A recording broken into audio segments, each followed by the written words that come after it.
নমস্কাৰ এই মুহূৰ্তত জনাইছো এটা গুৰুত্বপূৰ্ণ খবৰ মুখ্যমন্ত্ৰী হিমন্ত বিশ্ব শৰ্মাই ঘোষণা কৰিছিলে আন এক ভাল খবৰ অসমবাসীয়ে চৰকাৰৰ তৰফৰ পৰা লাভ কৰিব সোলাৰ ইউনিট আৰু এই সোলাৰ ইউনিটৰ জৰিয়তে প্ৰায় 300 ইউনিট বিদ্যুৎ উৎপাদন কৰিব পাৰিব আৰু ইয়াৰে 100 ইউনিট প্ৰতিটো পৰিয়ালে ব্যৱহাৰ কৰিব পাৰিব আৰু বাকি থকা 200 ইউনিট বিক্ৰী কৰিব পাৰিব ইলেক্ট্ৰিচিটি বৰ্ডক প্ৰধানমন্ত্ৰী মোদীয়ে শীঘ্ৰে এই আঁচনি আনিব বুলি ঘোষণা কৰে মুখ্যমন্ত্ৰী ডক্টৰ হিমন্ত বিশ্ব শৰ্মাই আজি এটাৰ পিছত এটা আঁচনি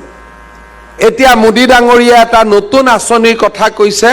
সোলাৰ ৰুফটপ তেখেতে আমাক টকা দিব আমি প্ৰত্যেক ঘৰৰ ওপৰতে সোলাৰ ৰুফটপ লগাম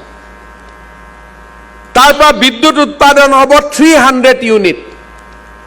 আমাক সাধাৰণ পৰিয়ালক লাগে 100 ইউনিট ইলেক্ট্ৰিচিটি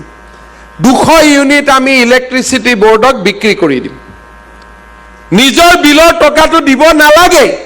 উল্টাই আমি ইলেক্ট্ৰিচিটি বৰ্ডৰ পৰা টকা উপাৰ্জন কৰিব পাৰিম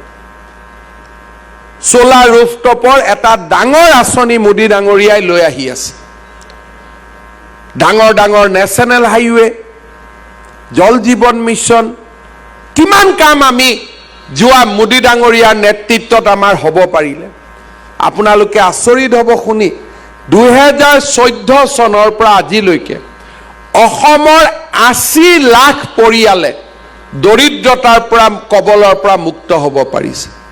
তেওঁলোকে এতিয়া দৰিদ্ৰ নহয় তেওঁলোকে অন্তত দুবেলা দুমুঠি খাই লৰা ছোৱালীক স্কুলত পঠিয়াব পাৰে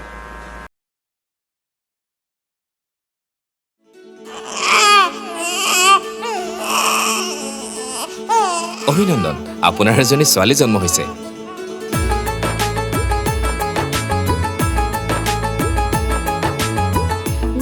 পাহিয়ে জনি পৰি